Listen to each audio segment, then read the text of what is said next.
কখনো কখনো এমন হয় আমরা আমাদের বাড়ির উঠোনে বীজ বপন করি আর তা বিকশিত হয় একটা সুন্দর বৃক্ষে। তার শাখাগুলি প্রতিবেশীর বাড়ি পর্যন্ত পৌঁছয়। ফলের বর্ষণ প্রতিবেশীর বাড়িতেও হয়ে থাকে। আর আমরা ভাবি গাছ আমরা উৎপন্ন করব আর ফল খাবেন আপনারা। এই কেমন কথা হলো? আপনাকে এই কথা বুঝতে হবে যে এসব হলো ভৌতিক বস্তু, সাংসারিক বস্তু। কখনো নিজের বাড়ির বাগানে ভালোবাসার গাছ বপন করে দেখুন। তার শাখাও প্রতিবেশীর বাড়ি পর্যন্ত পৌঁছবে, ফলের বর্ষণ সেখানেও হবে। কিন্তু সেই ফল চাইতে আপনাকে যেতে হবে না, সেই ফল দ্বিগুণ মাত্রায় আবার আপনার কাছেই ফিরে আসবে। তাই নিজের বাড়িতে আর নিজের মনে ভালোবাসার গাছ উৎপন্ন করুন। এই জীবন প্রসন্ন হয়ে বলবে, রাধা রাধা। আমাদের জীবন হলো একটা উপবনের মতো, যেখানে কাঁটাও আছে আবার ফুলও আছে। আর যদি আপনি ফুল লাভ করতে চান তাহলে কাঁটার সংস্পর্শে তো আপনাকে আসতেই হবে। এটাই জীবনের সত্য। আমাদের জীবনে, আমাদের পরিবারে, আমাদের সমাজে দেখবেন ভিন্ন ভিন্ন ধরনের মানুষ আছে। কেউ আছেন দুর্জন, কেউ সজ্জন, কেউ শত্রু হন তো কেউ মিত্র। যদি আপনি দুর্জনদের কাছে যান তাহলে শুধুই কষ্ট পাবেন, যদি আপনি শত্রুর কাছে যান তাহলে ঝামেলায় জড়িয়ে পড়বেন। তার চেয়ে ভালো আপনি সজ্জনদের কাছে যান, আনন্দ এবং জ্ঞান লাভ করবেন। নিজের মিত্রদের কাছে যান, আপনি সাহস লাভ করবেন। আরো একটা কথা বলি, এই জীবন এত বড়ও নয় যে আপনি প্রত্যেক সমস্যায় প্রত্যেক মানুষের সাথে ঝামেলায় জড়াবেন। শুধু যার সাথে আপনার মনের মিল হবে তাকে প্রণাম করুন, আর যার সাথে মনের মিল হবে না তাকে দূর থেকে প্রণাম করুন। কিন্তু মনের মধ্যে থেকে প্রেমের বোধ কোথাও যেতে দেবেন না, কারণ এই ভালোবাসাই শেষ মুহূর্তে আপনার উচিত পথ প্রদর্শন করবে। তাই এই ভালোবাসাকে মনে জাগ্রত রাখুন আর এই ভালোবাসার সাথেই বলুন, রাধা রাধা। কখনো আপনি কোনো গোয়াল দেখেছেন? অধিক মাত্রায় গোবর পড়ে থাকে আর ওখানে এক ধরনের পোকা দেখতে পাওয়া যায়, যাকে গুবরে পোকা বলা হয়। এরা কি করে? সারাদিন সেই গোবরেই বাস করে। সেই গোবরকে গোল আকৃতি প্রদান করে নিজের বাসার দিকে নিয়ে যাওয়ার চেষ্টা করে। অনেক পরিশ্রম করার পরে সেই গোবরের টুকরোগুলো নিজের বাসার দিকে নিয়ে যায় আর বুঝতে পারে ওর বাসা তো খুবই ছোট আর এই গোবরের টুকরো তো অত্যন্ত বড়, এ তো বাসাতে প্রবেশ করতেই পারবে না। তাও চেষ্টা করতে থাকে, শেষ পর্যন্ত অসফল হয় আর সেই পোকা একাই বাসাতে ঢুকে যায়। এরকম মানুষের সাথেও হয়ে থাকে সমস্ত জীবন। মানুষ ধন, স্বর্ণ, সুখ স্বাচ্ছন্দ্য এই সব কিছু অর্জন করতে ব্যস্ত থাকে, আর যখন সময় আসে এই সংসারকে ত্যাগ করে চলে যাওয়ার, তখন সে বুঝতে পারে যে এই সবকিছু তো আমি নিজের সাথে নিয়ে যেতেই পারবো না। মনে দুঃখ নিয়ে সংসার থেকে বিদায় নেয় সে।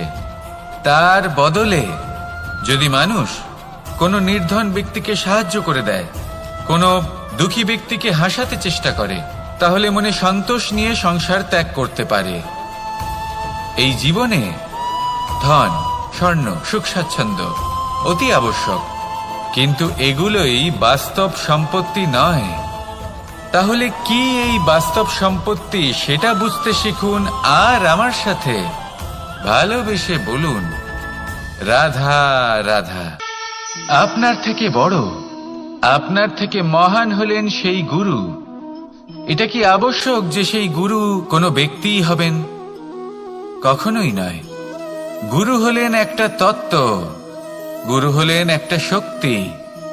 গুরু একজন ব্যক্তি হলে শুধুই একজনই হতেন, কিন্তু তা নয়। গুরু হলেন একটা অনুভূতি, গুরু হলেন শ্রদ্ধা। গুরু তিনি যিনি আপনার ব্যক্তিত্বের পরিচালক হন। গুরু তিনি যিনি আপনার ব্যক্তিত্বের নির্মাতা হন। আপনি কখন, কোথায়, কোন স্থানে, কি রূপে গুরু লাভ করবেন আর কি শিক্ষা লাভ করবেন তা নির্ভর করছে আপনার মানসিকতার উপর, যে আপনি সকলকে কিভাবে আপন করে নিতে পারেন। যদি আপনি গুরুকে আপন করতে চান, জ্ঞানকে আপন করতে চান, তাহলে আপনার মধ্যে শ্রদ্ধা জাগ্রত করতে হবে, সামর্থ্য জাগ্রত করতে হবে। আপনি গুরু এবং জ্ঞানকে আপন করে নিতে পারলে তা এমনিই আপনাকে মহান করে তুলবে। তাহলে আসুন আর আমার সাথে ভালোবেসে বলুন, রাধা রাধা। সময় এবং ধন, একটা যা প্রকৃতি আমাদের দান করেন আর একটা যা আমরা নিজেরা অর্জন করি। কিন্তু যখন হারিয়ে ফেলার প্রসঙ্গ আসে তখন আমরা এই দুই একসাথে হারিয়ে ফেলি। এই সময় যদি আপনি গুনতে থাকেন তাহলে তা এমনিও নষ্ট হয়ে যাবে, কারণ সময় গণনা করতে আপনি যে সময় ব্যতীত করেন তা তো এমনিই নষ্ট হয়ে যায়। এই সময়কে যদি আপনি একত্রিত করার চেষ্টা করেন তাহলে তা সম্ভব হবে না। সময়ের বিষয়ে শুধু একটাই কথা বলবো, আপনি যদি একে ব্যবহার করেন তাহলেই জীবনে বৃদ্ধি হবে। ধনের সাথেও এটাই হয়। কথায় আছে যে এই ধনের দ্বারাই ধন অর্জন করা সম্ভব। যদি আপনি এই ধনের যত্ন নেন এবং একে সামলে রাখেন তাহলে ধন আপনাকে সামলে রাখবে। এবার সময় আমরা প্রচুর পরিমাণে পাই, কিন্তু তার অর্থ এটা নয় যে আমরা তা নষ্ট করি। বাস্তব অর্থে সময় তা অত্যন্ত মূল্যবান। এর সদ্ব্যবহার করা যদি আপনি শিখে যান তবে এই সময়ও আপনাকে অবশ্যই অতি মূল্যবান করে তুলবে। আসুন আর আমার সাথে ভালোবেসে বলুন, রাধা রাধা। কথায় আছে যে এমন কোনো অক্ষর নেই যার দ্বারা কোনো মন্ত্র হয় না, এমন কোনো বনস্পতি নেই যা নিজেই একটা ঔষধি নয়, পৃথিবীর এমন কোনো ব্যক্তি নেই যার মধ্যে কোনো যোগ্যতা থাকে না। শুধু প্রয়োজন হলো যে ব্যক্তিকে আমরা খুঁজে চলেছি তাকে সঠিকভাবে চিনে নেওয়া। যদি তার যোগ্যতা, তার বিশেষত্ব আমরা বুঝতেই না পারি তাহলে আর লাভ কি রইল? এই সংসারে এমন অনেক ব্যক্তি রয়েছেন যারা ছোট ছোট অসফলতার কারণে আপনাকে এটা বলে দেবে যে আপনি কোনো কাজের নন, আপনি হলেন মূর্খ, আপনি কিছুই করতে পারবেন না। এইসব কথায় কখনোই বিশ্বাস করবেন না, কারণ আপনি এবং প্রত্যেকটি জীব এই পরমাত্মা এবং এই প্রকৃতির সৃষ্টি যা অত্যন্ত বিশেষ। যদি আপনাকে উদাহরণ দিই তাহলে একদিকে আছে তরোয়াল, একটা বড় লম্বা তরোয়াল যার দ্বারা যুদ্ধ করা যায়, জয়লাভ করা যায়। আর অন্যদিকে রয়েছে একটা ছোট্ট সূচ, কিন্তু যে কাজ একটা ছোট্ট সূচ করতে পারে তা একটা তরোয়াল দ্বারা সম্ভব নয়। এর অর্থ হলো এটাই যে প্রত্যেকটা রচনা অত্যন্ত অমূল্য এবং অত্যন্ত বিশেষ হয়। তাহলে বিশ্বাস রাখুন যে আপনি অত্যন্ত বিশেষ একজন, আর প্রেমের সাথে বলুন, রাধা রাধা। বাল্যকালে যখন আমি মাখন খেতাম তখন যশোদা মায়ের আমার মাখন খাওয়া নিয়ে কোনো সমস্যা ছিল না, কিন্তু যখন আমি মাখন খেতাম, মাখন চুরি করতাম, তখন যেই প্রকারে বাড়ির পরিচ্ছন্নতা আমি নষ্ট করতাম তা নিয়ে অবশ্যই যশোদা মায়ের আপত্তি ছিল। আর হবে নাই বা কেন? কথায় আছে যে যদি আমাদের ঘর পরিচ্ছন্ন থাকে সেখানে লক্ষ্মী বসবাস করে থাকেন, তবেই সেই বাড়িতে সন্তোষ ভাব থাকবে। সেই জন্যই আমাদের যশোদা মা পরিশ্রম করে বাড়ির ভেতর এবং বাড়ির বাহির সবসময় পরিচ্ছন্ন করে রাখতেন। এবার যেইভাবে আমাদের বাড়ি, যেখানে আমাদের পরিবার বসবাস করতেন, সেইভাবেই আমাদের শরীর আর আমাদের আত্মা রয়েছে যাতে আমরা বসবাস করি। একেও স্বচ্ছ রাখা প্রয়োজনীয়। এবার স্বচ্ছ কিভাবে রাখা যায়? শুধু বাহ্যিক পরিচ্ছন্নতা আর প্রসাধন দ্বারা তা সম্ভব হবে না। জীবনে কিছু কটু অভিজ্ঞতা আমাদের সকলের থাকে।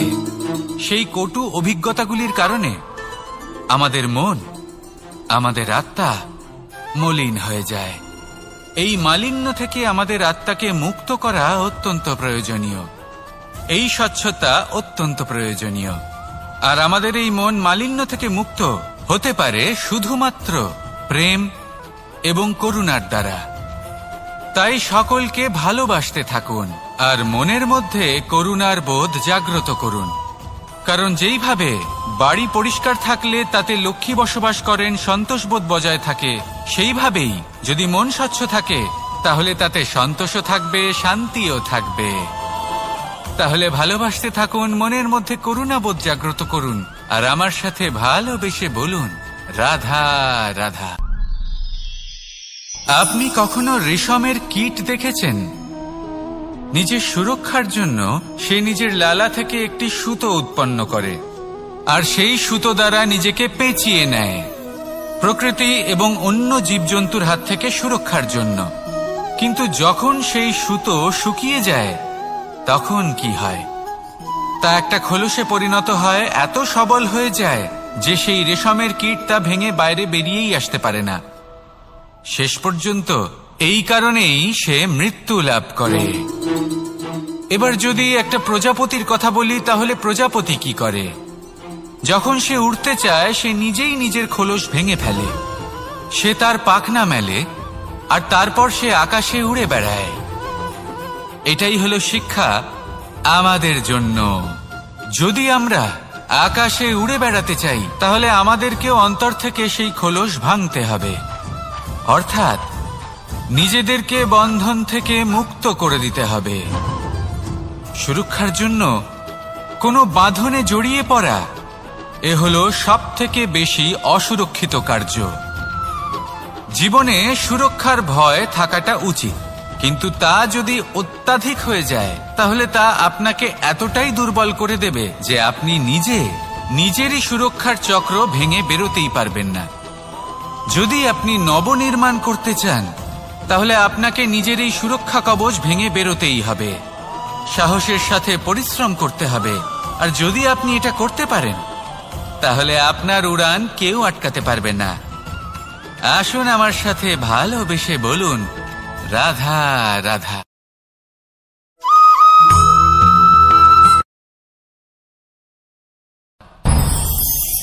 আমি মনুষ্যরূপে জন্ম নিয়েছি এবং সমস্ত কর্ম এই রূপেই করেছি। কিন্তু আশ্চর্যের বিষয় হলো যে আজও মানুষ আসেন এবং হাত জোড় করে প্রার্থনা করেন যেন আমি ওনাদের সহায়তা করি। আপনাদের একটা কথা বলতে চাই, আমি সকলকে সাহায্য করতে পারবো না, কিন্তু আমি শিক্ষা অবশ্যই দিতে পারবো, জ্ঞান প্রদান করতে পারবো। এমন কিছু জ্ঞান যার ভিত্তিতে মানুষ যা চাইবেন তাই লাভ করতে পারবেন যদি সঠিক কর্ম করতে থাকেন। যখন কংসের অসুররা গোকুলে ধ্বংসলীলা চালাচ্ছিলেন তখন আমি কারোর থেকে সাহায্য চাইনি। আমি দাঁড়িয়েছিলাম এবং আমি তার বিরোধিতা করেছিলাম। সবাই বলেন যে আমি ছোট্ট একটা আঙুলে গোবর্ধন পর্বত তুলেছিলাম, কিন্তু আমি কি ওখানে একা ছিলাম? কখনোই নয়। আমার সাথে অসংখ্য গোকুলবাসী, অসংখ্য বর্ষণাবাসী ছিলেন, নিজের হাতে একটা লাঠি নিয়ে। ওনাদের মনোবল, ওনাদের আশীর্বাদ আমার সাথে ছিল। মহাভারতে আমি শুধুই শিক্ষক ছিলাম, আমি শুধুই শিক্ষা দিয়েছি। লক্ষ্য সাধন করেছে অর্জুনই, যুদ্ধ করেছে অর্জুনই এবং জয়ীও হয়েছে অর্জুনই। আমি শুধুই শিক্ষা দিতে পারি। অবশেষে আপনাকে শুধু এটুকুই বুঝতে হবে যে ঈশ্বর সবকিছু করতে পারেন না, করতে হবে আপনাকে। ঈশ্বর আপনাকে আশীর্বাদ করতে পারেন যে কাজ আপনি মন থেকে করবেন সেটা অবশ্যই পূরণ হবে। সেই জন্য নিজের লক্ষ্যের পথে এগোতে থাকুন। চেতনা, বিবেক এবং পরিশ্রমের দ্বারা আপনার যা যা স্বপ্ন আছে, যা লক্ষ্য আছে, আপনি অবশ্যই লাভ করবেন। আর এই মন সুপ্রসন্ন হয়ে বলবে, রাধা রাধা। ওমা, এ কি? আমি কখন থেকে এখানে অপেক্ষা করছি, হাত পেতে দাঁড়িয়ে রয়েছি যাতে একটা ফল আমার হাতে এসে পড়ে এবং সেটা আমি খেতে পারি। কখন থেকে অপেক্ষা করছি, কিন্তু সেটা হচ্ছেই না। এবার আপনি বলবেন যে এসব কি বলছি, এ কি অদ্ভুত কথা বলছি। যদি ফল খেতে হয় তাহলে আমাকে বৃক্ষে চড়তে হবে, ফলের কাছে পৌঁছতে হবে, তবেই তো ফল পাবো। এবারে এটা অত্যন্ত সহজ ব্যাপার, কিন্তু এই বিষয়টা আপনি নিজের জীবনের প্রসঙ্গে ভেবে দেখুন। লক্ষ্য কোথায় আছে আপনি জানেন, সেই লক্ষ্যে পৌঁছানোর পথ কি সেটাও আপনি জানেন, সেই পথে চলার ক্ষমতাও আপনার রয়েছে, কিন্তু তাও আপনি নিজের লক্ষ্য লাভ করতে পারছেন না। কেন? কারণ আপনি অপেক্ষা করছেন যে লক্ষ্য আপনার সামনে চলে আসবে, কিন্তু তা হয় না। লক্ষ্য সে যাই হোক না কেন, ধন হোক, প্রেম হোক, কোনো সম্মান হোক বা মোক্ষ হোক, যদি আপনি তার দিকে অগ্রসর না হন তাহলে ফল প্রাপ্তি অসম্ভব ব্যাপার, তা কোনোদিনই হবে না। সেই জন্য আপনার চোখের সামনে আপনি যদি নিজের লক্ষ্যকে দেখতে পান তাহলে উঠুন এবং সেই দিকে অগ্রসর হতে শুরু করুন। নিজের অন্তরের সকল অশুভ গুণ দূর করুন, অলসতা ত্যাগ করুন, অজ্ঞানতা ত্যাগ করে দিন এবং চলতে থাকুন। অবশ্যই মনোবাঞ্ছিত ফল লাভ করতে পারবেন। মনে রাখবেন, চলতে থাকলে তবেই লক্ষ্য প্রাপ্তি হবে। অপেক্ষার দ্বারা শুধুমাত্র মৃত্যু লাভ হবে। আসুন আমার সাথে ভালোবেসে বলুন, রাধা। এই পুস্তকের মতোই হয় আমাদের সম্পর্ক।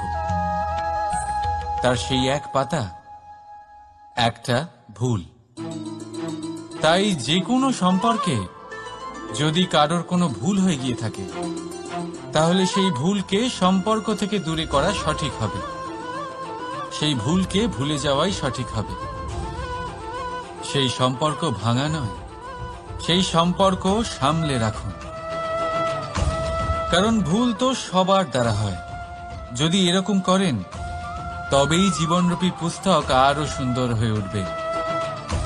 একে অপরকে ক্ষমা করতে শিখুন, একে অপরের ভুলকে ভুলে যেতে শিখুন। তারপর দেখবেন এই জীবনে আরো আনন্দ আসবে, আর এই সম্পর্ক নিঃশ্বাস নিতে থাকবে। রাধা রাধা। অন্ধকার আমাদের চারিদিক থেকে ঘিরে ধরে, তখন এই অহংকার আমাদের ছায়ার মতোই বিলুপ্ত হয়ে যায়। তাই সেই কারণে আপনার জীবনে সংকটের আগমন আপনার অহংকার নষ্ট করেই দেবে, কিন্তু তার জন্য সংকটের অপেক্ষা কেন করবেন?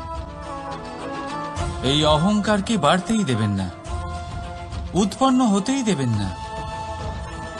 বিবেকের সুতো দিয়ে বেঁধে রাখবেন একে।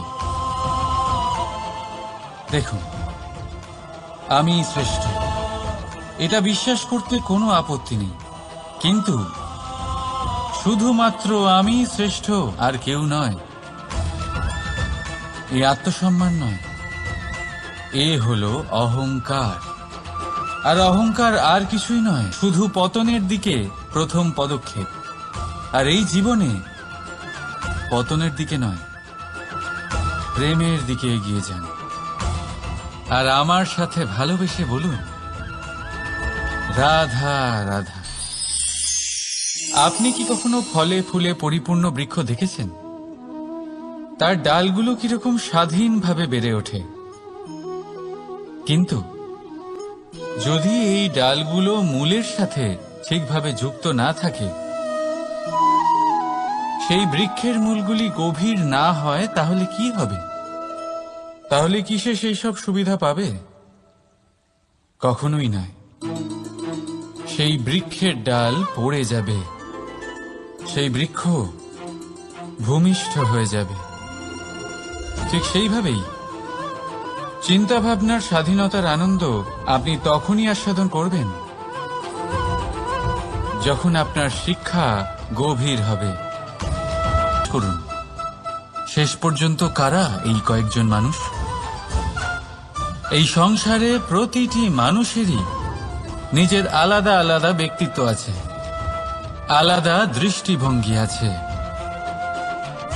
তাই যদি আপনি এটা ভাবেন যে আপনি সবাইকে খুশি করতে পারবেন, তাহলে আপনি ভীষণ বড় ভুল করছেন। জীবনে কর্ম তাই করুন যাতে আপনার অন্তরাত্মা সন্তুষ্ট হয়। আর অন্তরাত্মা সন্তুষ্ট তখনই হবে যখন আপনার কর্ম শুভ হবে। তাই নিজের মনের কথা শুনে এই সংসারে শুভ কর্ম করতে থাকুন, তবেই এই সংসারের কর্মে আপনি সার্থক হবেন।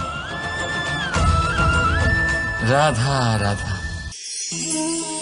এই পাতাকে দেখুন, কত কোমল,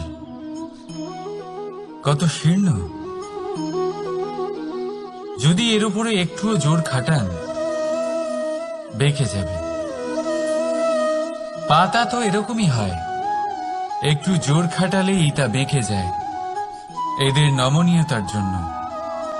কিন্তু ওদের এই নমনীয়তার জন্য ঝড়ে, বিপর্যয়ে ওরা ভেঙে পড়ার থেকে বেঁচে যায়।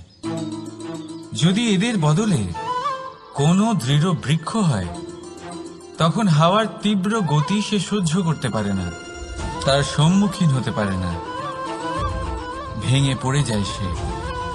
ঠিক সেই রকমই হয় আমাদের সম্পর্ক। যদি এর মধ্যে সম্পর্ক নিচু করবেন না, সম্পর্কের সামনে নত হতে শিখুন। রাধা রাধা। প্রেম, আমরা সকলে প্রেম করি, প্রেম পাওয়ার চেষ্টা করতে থাকি। আর এমনও অনেক মানুষ আছেন যারা প্রেম অর্জন করেও ফেলেন, কিন্তু সেখান থেকে শুরু হয় এক নতুন অধ্যায়ের। আচমকা দুই প্রেমীর কিছু অনুচিত বলে মনে হতে থাকে। আচমকা দুজনে নিজেদের অস্তিত্ব নিয়ে বিচলিত হতে থাকেন। এবার এমন হলে কি করা যেতে পারে? দেখুন, এই হলো হলুদ,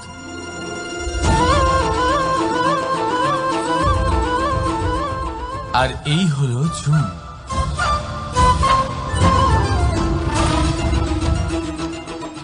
এবার এটাকে দেখুন, প্রেম আপনাকে কোথায় কোথায় নিয়ে যায়। রাধা রাধা।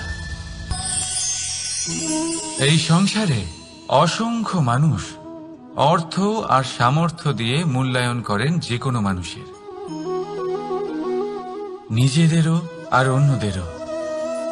আর বহুবার অর্থ আর সামর্থ্য অর্জন করতে গিয়ে আমরা সময়, সম্পর্ক আর স্বাস্থ্য পিছনে ফেলে আসি।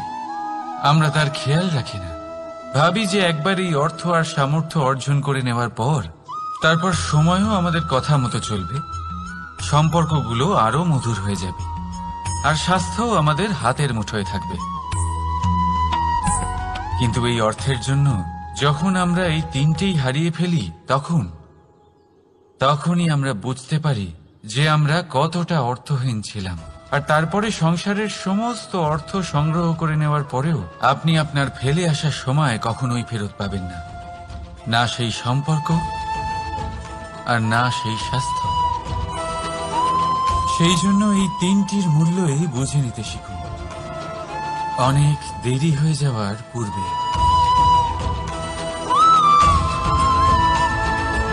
রাধা রাধা। অনেক উচ্চতায় পৌঁছতে গেলে আমাদের কি প্রয়োজন হয়? এর উত্তর বড়ই সহজ, সিঁড়ির।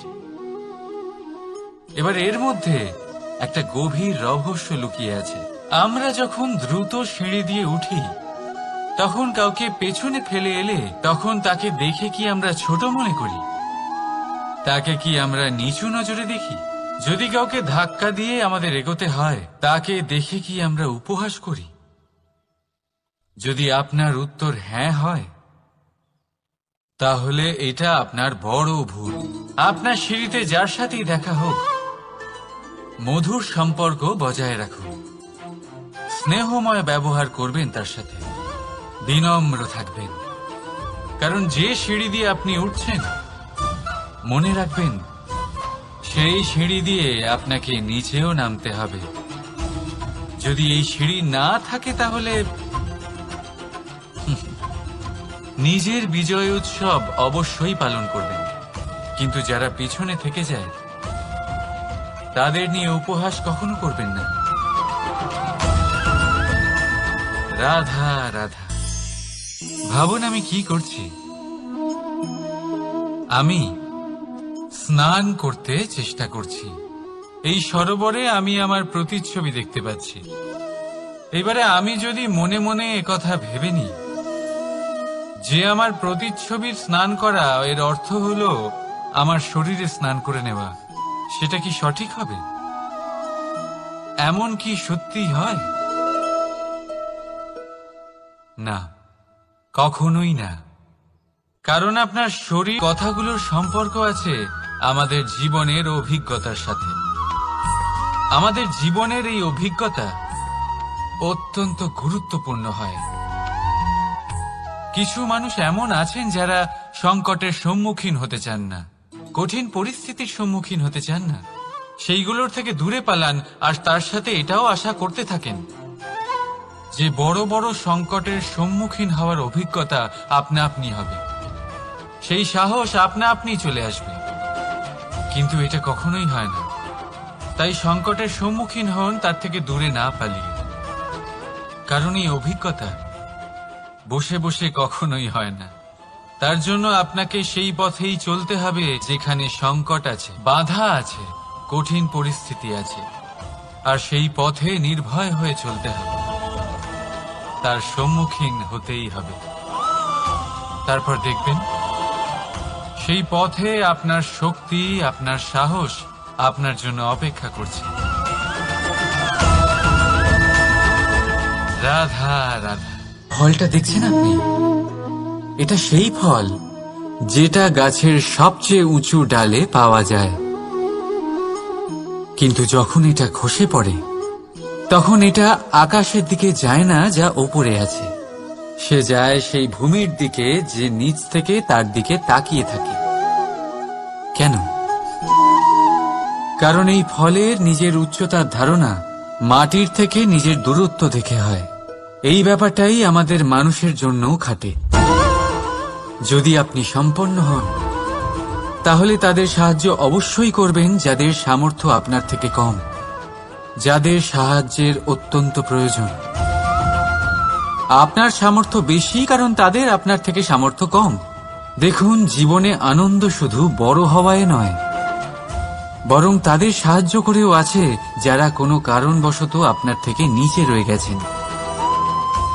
আর যখন একটা ফল এই কথাটা বুঝতে পারে তখন আপনি নয় কেন? রাধা রাধা। সময় বড়ই বিচিত্র অনুভব দেয়। যখন অপেক্ষা করছেন তখন অনেক লম্বা হয়ে যায়। প্রতিটা মুহূর্ত একটা গোটা দিনের মতো মনে হয়। ঠিক সেইভাবেই যদি কোথাও যেতে দেরি হয় তখন সময় দৌড়তে থাকে, প্রসন্নতায় বয়ে যায় আর নিরাশায় থমকে যায়। আপনদের সাথে থাকলে সময়ের খেয়ালই থাকে না, শত্রুদের সাথে থাকলে সেই সময়ই খারাপ হয়ে যায়। কিন্তু এটাই কি সত্যি বাস্তব? না, সময় তো সময়ই হয়, নিজের গতিতেই চলে সে। শুধু সেই গতির আভাস আমাদের মানসিক অবস্থা অনুযায়ী বদলে যেতে থাকে। তাই এই সমস্যা সময়ের নয়, আমাদের মানসিকতা। তাই নিজেকে খুশি রাখুন, অন্যদেরও খুশি রাখুন। আগের সমস্ত ঘটনা ভুলে যান আর একটা উজ্জ্বল ভবিষ্যতের দিকে অগ্রসর হন। সময় সবসময় ভালোই লাগবে। প্রেম করুন সবার সাথে, সময় সবসময় সুখেই কাটবে। রাধা রাধা। অগ্নি জীবনে খুব মহত্বপূর্ণ হয়। এই অগ্নি উজ্জ্বলতা হয়ে আমাদের জীবিত রাখে। কিন্তু ভাবুন, যদি এই উজ্জ্বলতা ক্রোধের অগ্নি হয়ে দিকভ্রষ্ট হয় তাহলে কি হবে? একটা ছোট পাতা দিয়ে শুরু করে গোটা বনকে ছারখার করে দিতে পারে। ঠিক সেরকমই মানুষের ক্রোধের আগুনও অন্যদের তো ভস্ম করেই, কিন্তু তার পূর্বে স্বয়ং নিজেকেই ভস্ম করে দেয়। তাহলে কি করা যায়? কি করে নিয়ন্ত্রণ করা যায় তাকে? উত্তর হলো তাতে জল ঢেলে দিয়ে, জলের মতো বইতে দিন একে। ঠিক সেইভাবে যেমন সূর্য নিজের অগ্নিকে তেজ বানিয়ে আপনার কাছে পৌঁছে দেয়। এটাই পার্থক্য সূর্যের অগ্নি আর ক্রোধের অগ্নির মধ্যে। সূর্যের অগ্নি বিচ্ছুরিত হয়ে প্রতিফলিত হয়ে আসে, আর সেই জন্যই তাকে তেজ বলা হয়। অন্যদিকে আমাদের ক্রোধের আগুনের কোনো সীমাই থাকে না। তাহলে নিজের অন্তরের শক্তিকে ক্রোধের আগুন বানিয়ে জ্বালাতে চান, নাকি উজ্জ্বলতা বানিয়ে বিস্তারিত করতে চান? সিদ্ধান্ত আপনার। রাধা রাধা, এই সংসার অনেকটাই বড়, আর আমরা তার কাছে অত্যন্ত নগণ্য। এই সংসারে এমন অনেক মানুষ পাওয়া যায় যারা বোঝান যে এই সংসারটা কতটা বড়, কতটা অদ্ভুত, কতটা সুন্দর। আর এই সংসার রচনা করে পরমেশ্বর কত মহান এক কাজ করেছেন। কিন্তু আপনি এই জীবনে মাত্র কয়েকজন মানুষকেই পাবেন যারা আপনাকে এটা বলবেন যে এই সংসারে আপনি কতটা গুরুত্বপূর্ণ, আপনি কতটা অদ্ভুত। যদি আপনি তাদের সাথে থাকেন তাহলে তারা নতুন কিছু সৃষ্টি করতে পারেন, এই সংসারকে আরো কতটা পবিত্র করতে পারেন।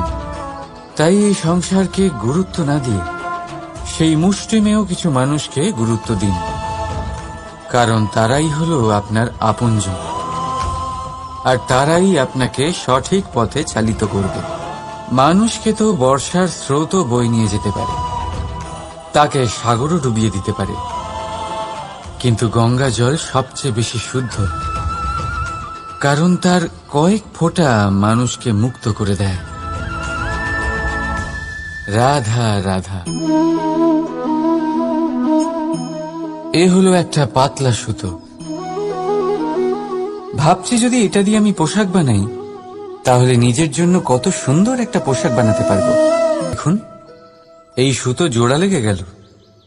শুধু পার্থক্য হচ্ছে এটাই যে আগের মতো এটা আর সরল নেই, আর এটার দৈর্ঘ্য আগের থেকে কিছুটা কমে গেছে। এই সংসারে প্রেমের সাথেও ঠিক এটাই হতে পারে। প্রেমের এই সুতো যা দুই মানুষকে একসাথে বেঁধে রাখে, অহংকার আর স্বার্থের আঘাত সে সহ্য করতে পারে না, ছিঁড়ে যায়। চেষ্টা করলে আবার এই সম্পর্ক হয়তো জোড়া লাগতে পারে, কিন্তু তা আগের মতো কখনোই থাকে না, কারণ মনে গিট পড়ে যায়। সেই জন্য প্রেমকে স্নেহের সাথে সামলে রাখুন, অহংকার আর স্বার্থের থেকে দূরে থাকুন। রাধা রাধা। আগুন কি করে? জ্বালায়। সেটা কাঠই হোক, কয়লা হোক, বস্ত্র হোক, যাই আপনি আগুনে দেবেন তা ভস্ম হয়ে যাবে। কিন্তু সোনা, যদি আপনি সোনা আগুনে ফেলেন তাহলে তা কুন্দন হয়ে নিজের অস্তিত্ব তৈরি করে। যদি আপনি লোহা গরম করেন তাহলে তা ইস্পাত হয়ে যায়, তার সাথে কোনো অনিষ্ট করতে পারবে না। রাধা রাধা। মানুষের জীবন কি? আপনি বলতে পারেন জন্ম আর মৃত্যুর মধ্যেকার সময়। আর মৃত্যু কখন হয়? যখন মানুষ শ্বাস নেওয়া বন্ধ করে দেয়, হাত পা নাড়ানো বন্ধ করে দেয়, ভাবা ছেড়ে দেয়। এমনটা নয়, মানুষের অন্তর। তার মৃত্যু তখনই হয় যখন তার অন্তরের করুণা শেষ হয়ে যায়। করুণা সেই ভাব যা মানুষকে মানুষ করে তোলে, যা এক মানুষকে আরেক মানুষের কষ্টে তার প্রয়োজনীয়তা অনুভব করে, আর সেটাই তাকে শক্তি দেয় অন্য কাউকে সহায়তা করার জন্য, তাকে পাত্র করে এই সৃষ্টির নিয়ন্তা হবার জন্য। দেখুন, এই সংসারে মৃত্যু কেবলমাত্র একবারই হয়, তাই তার আগে কেন মরব? এই করুণাকে কেন মারব? নিজের মনুষ্যত্ব বজায় রাখুন, মৃত্যুর পরেও আপনি জীবিত থাকবেন।